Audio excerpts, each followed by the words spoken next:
Salut à tous et bienvenue pour cet épisode 49 avec l'équipe Lotto Soudal. On est en mode ma carrière sur Pro Cycling Manager 2018. On a quelques petits sujets à traiter dans cet épisode. Évidemment, le gros morceau, c'est la Vuelta, hein. La Vuelta où on était resté à l'étape 8 dans l'épisode précédent. Et on a là encore un prototype d'étape dans lequel il y a une difficulté assez violente sur le final et auparavant quelque chose d'assez, on va dire, insignifiant. Alors du coup, on a échappé Matthews, hein, c'est un petit peu une coutume, surtout depuis qu'il a du retard au général, il a le profil pour aller, on va dire au moins provoquer quelque chose. Après, il faut voir avec qui il est accompagné, il faut voir plein de choses, hein, parce que c'est loin d'être couru d'avance. Matthews n'est quand même pas non plus un montagnard, hein, c'est pas un grimpeur.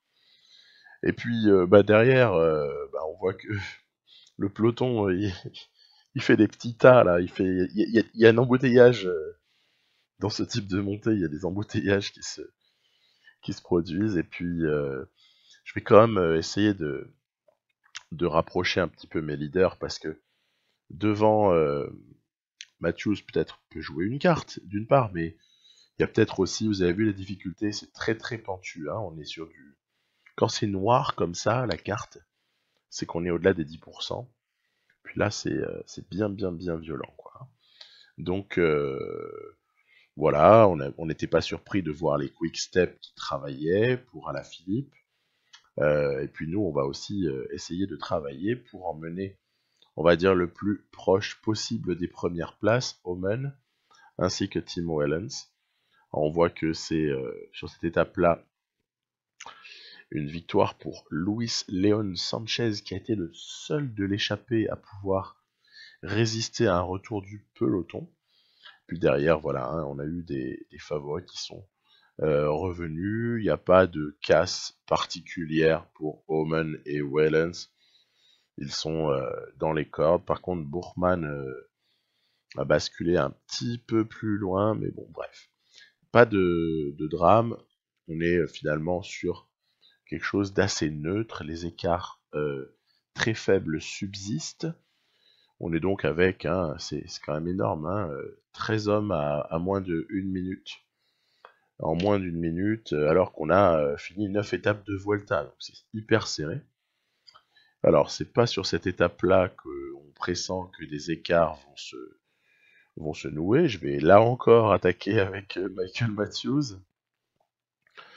Puis on va voir un peu, on va voir si on est capable d'aller la chercher. Alors donc scénario plutôt favorable avec une difficulté sur la fin d'étape, avec ensuite du plat. Matthews est le meilleur sprinter de tous les échappés présents, ce qui veut dire qu'en plus on a tout le loisir de finir au sprint si on n'a pas, et c'est le cas d'ailleurs, réussi ou voulu s'échapper dans la difficulté qui a précédé. Et voilà, on se dirige assez calmement vers une arrivée au sprint. Vous avez vu que le peloton il revient très fort. Et du coup, je calme un peu le jeu parce qu'il ne s'agirait pas d'aider quelques sprinters dangereux à revenir sur nous. Et puis, allez, hein, il y a un moment donné où il faut lancer, et c'est conclu. Voilà. Donc, victoire. Écoutez, hein, au moins, on se console avec ce qu'on peut sur cette Vuelta. Arriver à attraper comme ci, comme ça, quelques petites victoires d'étape, ce sera déjà un lot de consolation très raisonnable, parce que je ne me fais guère d'illusions sur l'issue finale au niveau du classement au temps. On est loin d'être favori de quoi que ce soit. Ça va être très tendu, même si c'est encore très serré. Les écarts ne sont pas faits, mais c'est quand même, ça va être très difficile. Donc, on arrive justement sur un énorme morceau de cette Vuelta qui est l'étape 11, considérée comme l'étape reine de cette Vuelta. Donc je rappelle, pour ceux à qui ça aurait échappé. Parcours 2015. C'est simple, hein, dans cette année 2020 avec Lotto Soudal, bah, j'ai pris tous les tours de 2015. Voilà, je me suis pas cassé la tête. Alors qu'avec Andia Moragazzi, j'ai pas pris les tours de la même année sur l'année 2019 qui est actuellement développée. Donc, on essaye un petit peu de s'agiter dès le départ, mais vous avez vu, il y en a plein qui sont partis en échappée, plein de très bons coureurs. Mais ce qui est assez surprenant, c'est que Bourman, il va s'échapper malgré lui. Il va s'échapper malgré lui. Et du coup, bah, puisqu'il est échappé, bah, en plus, il est échappé avec son protecteur désigné du jour, avec Michael Storer, l'Australien. Bah, écoutez, on va saisir l'opportunité. Puisqu'il y a Storer avec lui et Bourman est échappé, bah, essayons d'en profiter. En plus, derrière, ça réagit pas. Ça réagit pas. Après, vous me direz, il y a une telle succession de difficultés énormes. Peut-être que c'est pour cela que ni les équipes de leaders, ni les leaders eux-mêmes n'ont réagi. Et donc, Bourman va prendre un petit peu de champ, mais jamais non plus énormément. On voit qu'il y a notamment une équipe qui contrôle, c'est les Education First de Nibali, mais en fait, sur cette Vuelta, surtout de Uran, parce que Nibali, bah, vous avez vu les épisodes précédents, hein, Nibali, il a fait le Giro, puisqu'il a eu le malheur de perdre de très très peu face à Mézec. Et puis il a aussi participé au Tour de France. Donc très très logiquement, Nibali, il doit pas être forcément en pic de forme, ou en tout cas en préparation optimale. Donc il faut plus regarder du côté de Uran, à mon avis, chez Education First là dans 2020, pour avoir un vrai concurrent. Et donc, ben, dans le final de cette avant-dernière difficulté, Bourman est un peu... je veux pas trop appuyer sur lui, je préférerais à la limite qu'il soit en capacité d'aider derrière si on arrive à ramener Omen ou si on arrive à ramener Wellens. Voilà. Vous avez vu d'ailleurs, Bourman forme -1. Pas évident non plus, quoi. Hein. C'est pas évident. Donc il est un peu décramponné là par certains échappés. Alors, en même temps, il y a de bons grimpeurs hein, dans cette échappée. Et il y a un moment donné où je décide d'y aller avec Sam Omen. Petite attaque assez classique juste avant le sommet pour essayer de raccrocher le groupe qui est à l'avant pendant la descente et pourquoi pas de faire un petit bout de chemin avec eux, sait-on jamais, qui pourrait, et voilà, là on voit qu'il a réussi, pardon, à récupérer des mecs de devant. Bon, derrière ça roule très fort, hein, attention, hein, on n'est pas, il n'y a pas 4 minutes d'avance, hein, mais une mini avance pour Omen là dans ce groupe de gens qui visent plus la victoire d'étape, hein, bien évidemment que le classement général, hein, cela va de soi. Voilà, donc derrière, forcément, il a été repris. Et puis on aborde la dernière difficulté du jour. Et je vais me mettre un petit peu en mode Bourman qui emmène, parce que quand même on a toujours en tête l'idée que a priori le leader c'est Omen. Sauf énorme performance de Wellens, c'est Omen qui est parti pour être le leader. En plus on a du Bourman à -1. Alors le -1 en forme du jour de Bourman, en quoi est-ce que ça l'affecte? Ça l'affecte principalement dans ses capacités physiques. En fait, sa capacité de grimpeur, sa note de montagne, elle n'est pas affectée. Elle est très rarement affectée par sa forme du jour, en négatif en tout cas. Par contre, dans ses capacités physiques, il peut être comme ça assez facilement affecté. Et du coup, il lui reste plus que sa note en montagne. Et bon, ça en fait un coureur qui, du coup, n'est vraiment plus autre chose qu'un équipier. C'est un peu regrettable, mais c'est un peu la limite qu'on peut... C'est un peu la limite qu'on peut trouver à Emmanuel Bourgman en fait. Voilà. Puis après, bah, il a fallu aussi faire travailler Wellens parce que j'ai vraiment voulu jouer la carte Sam Omen sur cette étape. On voit Thibaut Pinot qui est en canne. Il est vraiment vraiment en canne. Quintana qui commence à nous faire suer, mais il a du retard au général. Puis de toute façon, Quintana commence à penser qu'il est cheaté total parce que je suis désolé, mais quelle que soit l'arrivée comme ça en altitude, il met la misère à presque tout le monde. Il y en a un petit peu marre. C'est commence à me lasser un peu ces choses-là. On voit Landa, hein, attention, hein, Mickleton Scott, ils sont forts. Hein. Ils ont Landa qui est assez bon. Il y a Richie Porte là, juste derrière nous, le movie star. Là. Donc évidemment, ça va être une victoire de Quintana devant Thibaut Pinot. Omen va prendre une 4e place, pas déshonorante, mais il ne sera pas en capacité de lutter hein, pour la victoire d'étape. Et puis derrière, Wellens et Bourgman, bah, ils s'accrochent aux branches. Et puis on ramasse les miettes. Hein. On ramasse les miettes. Il y a Chris Froome aussi qui a pris cher hein, sur cette étape-là. Lui aussi, il doit être victime des mêmes choses qui font que Bourgman n'est pas en forme, etc. Hein. De toute façon, il y a quand même une certaine morale à ce que les gars qui ont couru beaucoup cette année se retrouvent un peu en difficulté sur cette Vuelta. Hein. Je trouve que c'est assez... Là par contre, pour le coup, c'est logique. C'est super logique. Omen a pris le maillot, mais vous voyez, j'en fais même pas grand cas parce que pour moi, ça veut rien dire. Ça veut strictement rien dire. Il a pris le maillot, certes, mais bon, il possède 1 seconde d'avance. Bon, puis petite chute là sur Matthews dans cette étape 12 là où il s'était pourtant échappé, il y avait peut-être un coup à jouer. Chute de Matthews qui aura bien du mal à rentrer du coup. Il va retourner avec le peloton et puis on voit quand même que sur le final, il y a peut-être un petit quelque chose à faire. Ah non.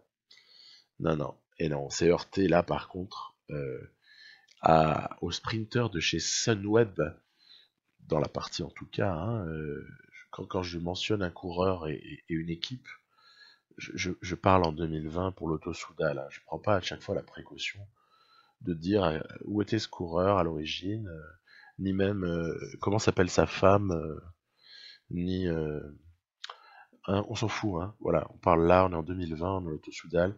Voilà, Bauhaus, c'est le meilleur sprinter du lot. Sur cette Volta, il gagne. Voilà, rien de plus logique. On passe à la suite. Donc, la suite, c'est une étape, voilà, encore, pas très très sélective. Là encore, hein, il est de bon ton d'échapper quelqu'un. Alors, c'est Des Martino qui va s'y coller cette fois-ci. Parce que, voilà, je varie un peu. On sait qu'évidemment, quand on échappe Des Martino, Adelmo il s'appelle, Des Martino, on s'attend pas à ce que le gars vienne gagner éventuellement avec la facilité dont Matthews peut faire preuve parfois. Hein. C'est un petit peu par défi hein, que j'envoie Des Martino au lieu d'envoyer Matthews. Donc bon, on va bien voir. On va bien voir. De toute façon, c'est anecdotique, même si victoire d'étape c'est important, hein, mais voilà. Et en fait, on va profiter.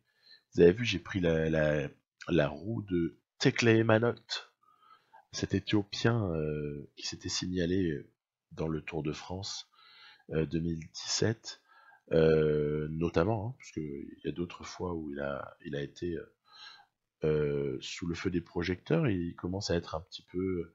Voilà, on connaît ce gars-là hein, dans le milieu du cyclisme. Et puis j'en ai profité en fait pour faire s'échapper Adelmo De Martino. Ben oui, parce que il y a peut-être, on sait jamais, avec une qualité de baroudeur qui n'est pas ridicule chez De Martino, surtout quand il est en bonne forme, et c'est le cas aujourd'hui, la possibilité d'aller, qui sait, conclure en solo.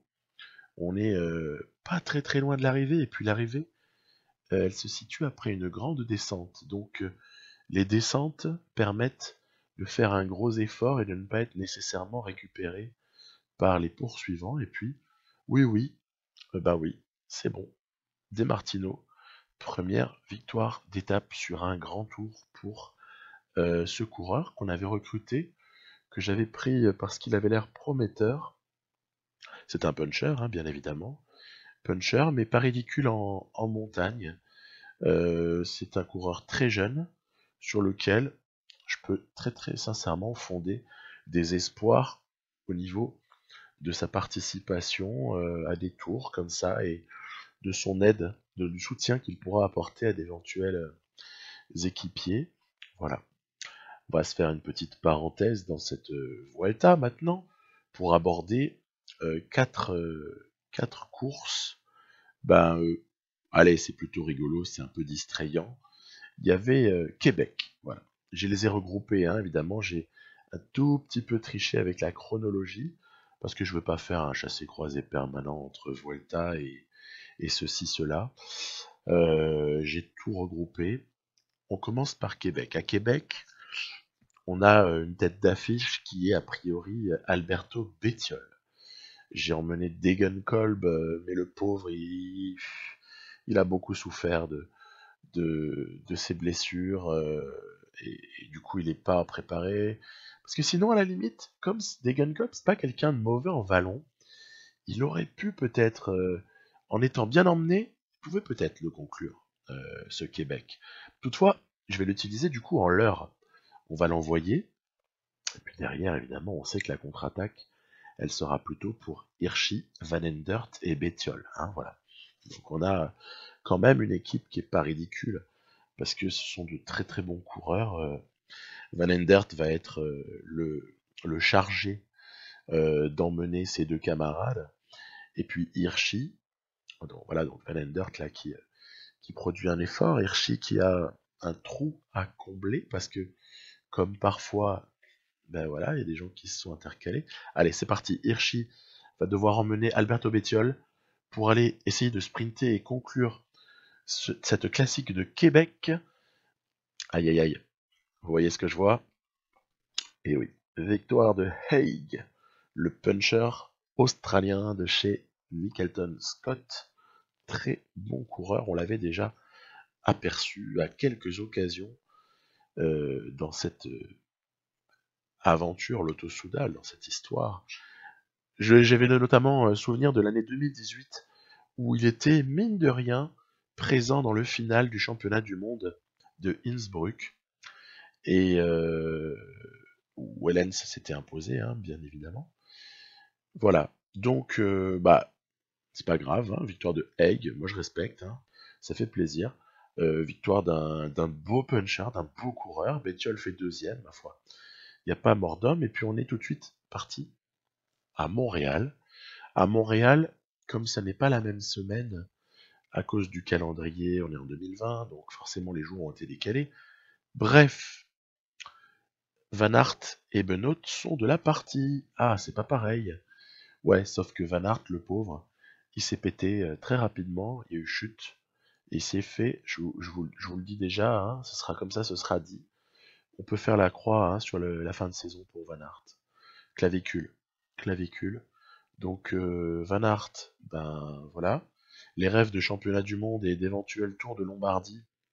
Parce qu'honnêtement, j'aurais adoré pouvoir faire le test. Avec son 70 en montagne, est-ce que avec plus 5 en forme du jour, il peut pas nous chercher un tour de Lombardie? Ben, faudra attendre une autre année. Voilà. Faudra attendre une autre année. Toutefois, Tige Benoît s'est évidemment échappé en étant aidé par ses camarades. Hein. On sait que ce sont des scénarios qui sont favorables à Benoît. Enfin, favorables, mais ça fait plusieurs fois que je l'emmène. Et puis, il a jamais gagné à Québec ou il a jamais gagné à Montréal non plus. Hein. Donc, cette fois-ci, je me suis dit, allez, il a beau, et c'est pas notre objectif de la saison, hein, mais quand même, on va aller essayer de se la prendre, parce que, après tout, j'ai jamais gagné aucune de ces deux courses dans les années qui ont précédé. On s'est fait coiffer au poteau par Haig sur Québec, donc on va mettre un point d'honneur à aller prendre Montréal, et Montréal va donc être, voilà, victoire, c'est pas là. J'ai levé la ligne, j'ai levé les bras trop tôt, c'est rigolo. Victoire de Tige Benoît sur cette classique de Montréal, voilà. Ça ne rajoutera pas énormément de gloire à Tige Benoît, qui est déjà couvert par ailleurs, couvert de laurier, mais elle est prise, voilà. Tout va bien. On en a pris une de plus. Moi, ça me va. Puis au classement UCI, elle vaut autant que San Sébastien, par exemple, hein, ou que Gant Wevel Game, etc. Donc, on va pas cracher sur ces choses-là. J'ai envie qu'il gagne pour la deuxième année d'affilée le classement UCI. Donc, je vous montre un petit clin d'œil là. C'est le prologue final du Tour de Grande-Bretagne. Mezek est en tête avant la dernière étape, donc ce prologue étape plutôt facile pour lui. Et ben voilà, il suffit juste de contrôler la maigre avance qui a été prise. J'avais simulé, hein, j'ai pas tout joué. J'avais simulé, il y avait eu notamment une fois où mes ex s'étaient imposés sur une étape un poil vallonnée, ou en tout cas sur l'arrivée qui était assez vallonnée. Pourtant, Mezek, il est pas du tout en forme, il prépare sa fin d'année lui aussi, hein, mais du coup c'est cool. Il va se faire un petit tour de Grande-Bretagne là, hop, ça c'est fait. Et puis on va conclure ce petit aperçu là des réjouissances de septembre avec le Grand Prix de Wallonie. Alors là je ne vous cache pas que j'ai suffisamment signalé que Jelle Van Endert n'a jamais eu trop les succès qu'il aurait mérité. S'il y a moyen de la lui offrir, on va la lui offrir. Donc Benoît est là, Bettiol est là, je pourrais évidemment favoriser les deux, hein, c'est évident. Mais non, non, non. On va vraiment essayer de jouer pour Van Endert. Alors, on peut dire, ouais, mais pourquoi tu emmènes avec Van Endert si c'est à lui que tu veux Ouais, parce qu'après, il y a une descente. Donc, on sait que il y a la possibilité de récupérer, il suffit qu'après je fasse prendre, et c'est ce que je vais faire, les relais par Bettiol. Et comme ça, on se garde deux cartes. Voilà, hein. Deux cartes aux abords de la montée vers la citadelle. Il n'y a pas une énorme concurrence, attention, et on est sur le Grand Prix de Wallonie. Là, l'IA l'a un poil délaissé cette année, alors que d'autres années, elle avait envoyé du monde. Il y avait du Van Avermaet une fois, il y avait du Stibar, il y avait quelques coureurs assez forts. Mais là, elle l'a un peu délaissé, l'IA. Ben, c'est pas grave, nous, on va le prendre, et donc on va faire bosser Tige Benoît pour son coéquipier Jelle Van Endert, dont on espère qu'il va savoir s'imposer sur l'accélération finale. Attention à Meurice, hein, attention, hein, il est vraiment pas loin, mais ça va donc fonctionner. Victoire de Jelle Van Endert. Ça n'est pas une épreuve World Tour, mais c'est toujours une victoire de prestige. Je rappelle, on est Lotto Soudal. Le Grand Prix de Wallonie, ça nous intéresse. Voilà. Donc ensuite, retour sur la Vuelta. On va regarder cette étape 14 qui est a priori, encore une fois, avec une géométrie intéressante, un parcours assez intéressant. Il y a une cuvette aux deux tiers de l'étape là, il y a une cuvette qui est assez intéressante. Je me dis qu'il y a quelque chose à faire sur cette cuvette. On a déjà rencontré ces configurations. En général, moi, dans ces cuvettes-là, je fais rouler à bloc des équipiers dans la descente. Et j'essaye ensuite, sur la remontée, de provoquer des cassures. Ou de faire en sorte que des gens soient largués. Et si, notamment, on peut perdre en route un ou deux leaders des équipes adverses, bah, c'est tout bénef. Donc, bah, c'est le plan traditionnel, je dirais, que j'applique. Et vous allez voir que ce plan va fonctionner. Il va fonctionner parce qu'on va produire un énorme effort dans une partie finale de cette remontée sur le plateau qui, honnêtement, cet effort a été énorme et va faire un tri assez monstrueux. On est à plus de 10% par passage là, hein. On est vraiment sur du très très lourd. Vous avez vu, c'est sympa, il y a la brume et tout. On a vraiment l'impression d'être dans des conditions relativement proches de l'apocalypse. Il manque plus que la neige, ce serait rigolo, mais on n'est pas assez haut. La neige, elle sera peut-être à l'arrivée. Et donc, voilà, gros effort. On a écrémé. Les échappés, ouais, quand même, existent encore. Ils ont encore une petite avance. Mais c'est rien, 3 minutes avec la difficulté finale qui peut attendre tout ce petit monde. Alors après, vous allez voir quand même progressivement, il va y avoir un petit regroupement qui va s'opérer, mais très très léger, avant d'aborder la difficulté finale. Alors, encore une fois, c'est un type d'arrivée par rapport auquel je ne suis pas serein. Je ne suis pas serein du tout quand je vois ce type d'arrivée. On voit que Emmanuel Bourgman a donné tout ce qu'il avait. De toute façon, on a bien compris hein, depuis l'étape 11 que nous n'aurions probablement qu'une seule carte à jouer au général, euh, qui serait Omen. Et puis en tout cas, s'il y en avait une deuxième, ça aurait été peut-être davantage Wellens, vu la fin de la Vuelta et les parcours qui sont proposés, et surtout aussi vu la présence ou non de pics de forme pour Bourgman.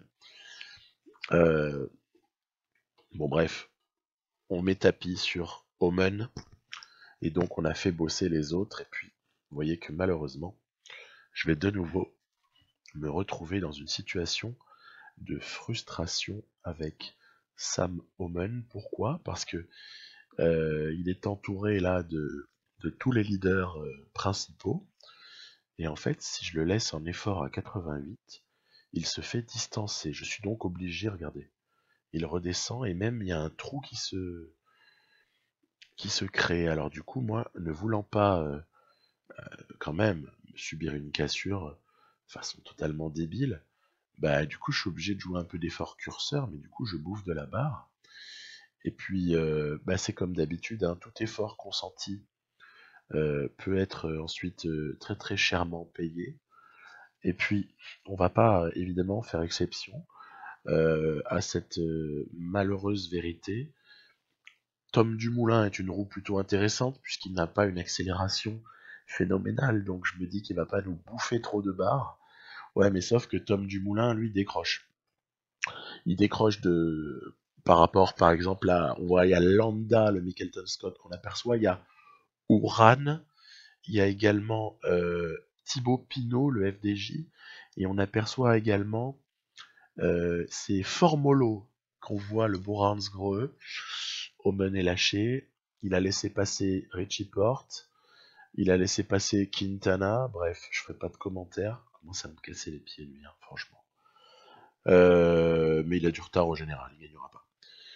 Donc Landa va très très clairement vers une super belle victoire. Mikel Landa, énorme, hein, 83 en montagne, hein, le gars. Guggenhardt s'affirme hein, comme un prétendant hein, au final. Hein. Thibaut Pinot récupère du retard au général.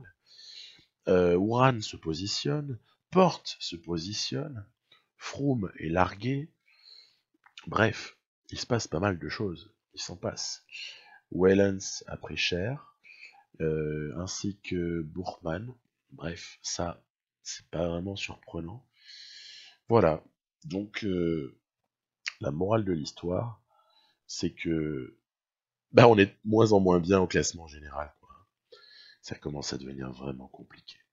Ça commence à devenir situation très très délicate, puisque Omen a maintenant beaucoup de retard, plus de 2 minutes de retard sur Lambda, Porte et Uran. Après, moi, je vais vous dire, je trouve ça sympa qu'on change un petit peu de décor et que quelqu'un qui n'a pas beaucoup gagné de grands tours, ou qui n'a pas gagné, ou une équipe même, gagne cette Vuelta. Moi, je trouve que ce serait cool. Donc, j'espère surtout qu'il n'y aura pas de retour d'un gros favori, ou à la limite, si Dumoulin gagne, moi, ça me fera plaisir. J'aime bien Tom Dumoulin. Mais bon, voilà, on a compris, hein, c'est pas pour nous. 15, 16, 17, et puis 20 seront les principaux rendez-vous pour, qui sait, sur un malentendu, essayer de tout chambouler, mais honnêtement, je suis pas super optimiste. C'est tendu, hein, c'est vraiment tendu. Et puis, il y a une question, mais là je reviendrai dessus dans l'épisode suivant. Il y a une question quand même assez importante que je me pose, c'est pourquoi est-ce que Omen, avec ses notes, est-il tellement en difficulté par rapport à des gens qui ont les mêmes notes, alors qu'il est en pic de forme? Voilà, ça c'est une question quand même. Je vous avoue que je suis un peu en train d'enquêter sur le sujet. Je cherche. Donc si vous avez des idées, vous n'hésitez pas dans les commentaires. Je vous salue, à très bientôt.